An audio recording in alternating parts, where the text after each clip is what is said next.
વડોદરામાં બાકી વેરાની વસૂલાત માટે પાલિકાની કડક કાર્યવાહી જોવા મળી રહી છે।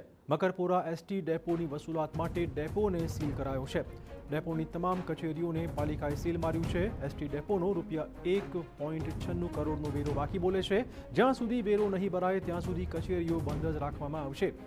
મુસાફરને તકલીફ ન પડે તે માટે કંટ્રોલરની એક કેબિનને ચાલુ રખાઈ છે।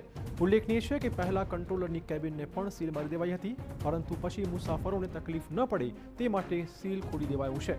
બીજી બાજુ એસટી ડેપો કંટ્રોલરનો દાવો છે કે આનાથી મુસાફરોને કોઈ પણ પ્રકારની તકલીફ નહીં પડે।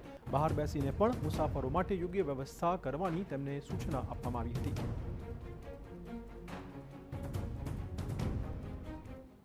1 કરોડની આસપાસ કંઈક બાકી છે, પ્લસ 18% વ્યાજ એટલું બાકી છે। મુશ્કેલી નહીં પડી શકે। બસોની અવરજવર સતત ચાલુ રહેશે। અહીંયાનો કંટ્રોલ પોઈન્ટ ચાલુ રહેશે। બસ અંગેની તમામ કામગીરી અહીંયા ચાલુ રહેશે।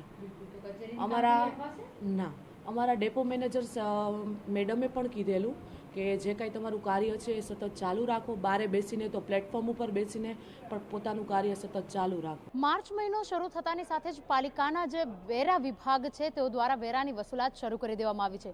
કેટલીક સરકારી કચેરીઓ એવી છે કે જેના કરોડો ઉપરાંતના વેરાઓ ભરવાનો બાકી હોય તેવી જગ્યા પર હવે વડોદરા મહાનગરપાલિકા દ્વારા કડકાઈ વર્તવાનું શરૂ કરવામાં આવ્યું છે। તેની વચ્ચે જ વડોદરા શહેરની અંદર આવેલો મકરપુરા એસટી ડેપો કે જેનું 1 કરોડથી પણ ઉપરનો વેરાની રકમ બાકી હોય ત્યારે તેઓ દ્વારા નહીં ચૂકવવામાં આવતા હાલ તંત્ર દ્વારા આ મકરપુરા એસટી ડેપોને સીલ કરવાની ફરજ પડી છે।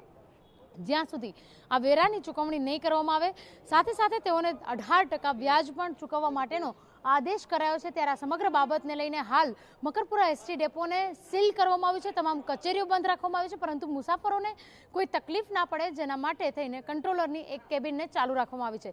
જે પ્રકારની સ્થિતિ છે, જે રીતે વેરા વસૂલાત માટે પાલિકા દ્વારા સતત કાર્યવાહી કરવામાં આવતી છે, તેવાની વચ્ચે જે રીતે સરકારી કચેરીઓના વેરા વસૂલવા માટે પાલિકા જે રીતે આળસ કરતી હોય છે તેવાની વચ્ચે આ પ્રકારની કાર્યવાહી ક્યાંક લોકોનું ધ્યાન દોરી રહી છે। કેમેરા પર્સન રોહિત ગોયલ સાથે અંજલિ ઓઝા, TV9 વડોદરા।